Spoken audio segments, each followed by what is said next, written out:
Oi, gente! Espero que vocês estejam bem.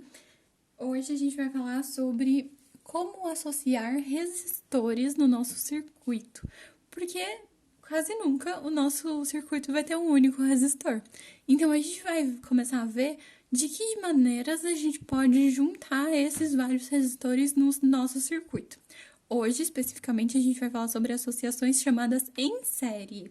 O que significa uma associação em série? Eu vou ligar um em seguidinha do outro. Aqui, por exemplo, eu tenho 3 e eles vão estar todos no mesmo fio. Então, eles vão estar literalmente em sequência aqui. E qual que é a consequência disso? Todos eles vão ser percorridos pela mesma corrente elétrica. Uma vez que a gente não tem nó, né? Não tem nenhum ponto onde acontece uma bifurcação, por exemplo. Então, a corrente que está passando pelos 3 é a mesma. Só que entre cada dois terminais aqui, a gente tem uma diferença de potencial.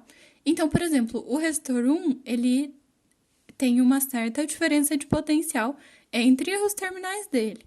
O R2 tem uma outra diferença de potencial e o R3 tem uma outra diferença de potencial. E se a gente pegar o circuito todo, a gente tem uma diferença de potencial total. Então, por exemplo, se eles estiverem ligados a uma pilha, a DDP da pilha vai ser dividida entre esses 3. E ela vai ser dividida seguindo a primeira lei de Ohm. Então, vai obedecer URI. O tanto de DDP que fica para cada um depende da resistência de cada um deles. E depende da corrente que está passando pelo circuito, certo? Então, a gente pode pensar o seguinte.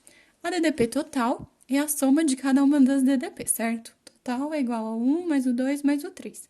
E a gente sabe que U é igual a R vezes I. Então, o U1 é o R1 vezes a corrente que passa pelo 1, que nesse caso é a mesma para todos, né? O 2 é o R2 vezes a corrente que passa pelo 2, que é a mesma. E nesse é o R3 vezes a corrente que passa pelo 3, que também é a mesma. Mas a gente pode imaginar o seguinte. Para facilitar as nossas contas, nosso entendimento do que está acontecendo, para a gente poder usar um URI geral, a gente pode imaginar um circuito que seja equivalente a esse, só que de uma maneira que a DDP seja a mesma, a corrente seja a mesma, mas tenha um único resistor e não 3, igual tinha aqui, ou sei lá, 50, podia ter 500. Eu quero transformar todos esses em um só, de uma maneira que o circuito continue tendo as mesmas propriedades. Então, a mesma corrente é a mesma DDP.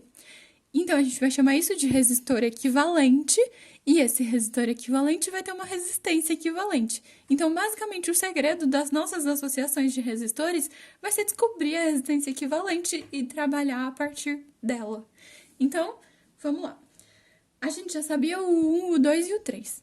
A DDP total, a gente sabe que vai ser a resistência equivalente vezes a corrente, certo? Então, no lugar do eu posso pôr o REC, que é a resistência equivalente, vezes a corrente, que é igual a R1 vezes a corrente, mais R2 vezes a corrente, mais R3 vezes a corrente.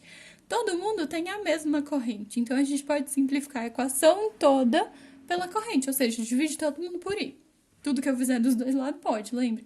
Então, se eu multiplicar todo mundo por alguma coisa, ou dividir todo mundo por alguma coisa, não tem problema. Nesse caso, eu dividi. E aí, o que sobra?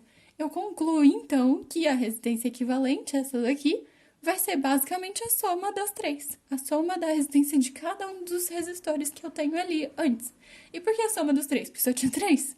Se tivesse 500, seria a soma de todos os 500, certo? E aí a gente pode chegar em um caso especial, por exemplo, se a gente tiver N significa um número qualquer, de resistores iguais. Então, eu tenho 1 milhão de resistores com a mesma resistência R. Como é que eu vou calcular a resistência equivalente?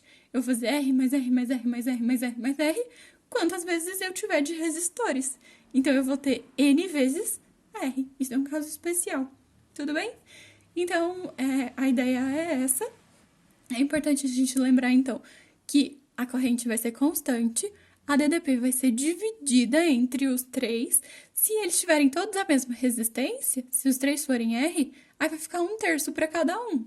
Se forem diferentes, aí a gente vai ter que ver a proporção de acordo com a primeira lei, tá bom? E basicamente isso, tudo bem? Na próxima aula a gente vê a associação de resistores em paralelo. Até a próxima!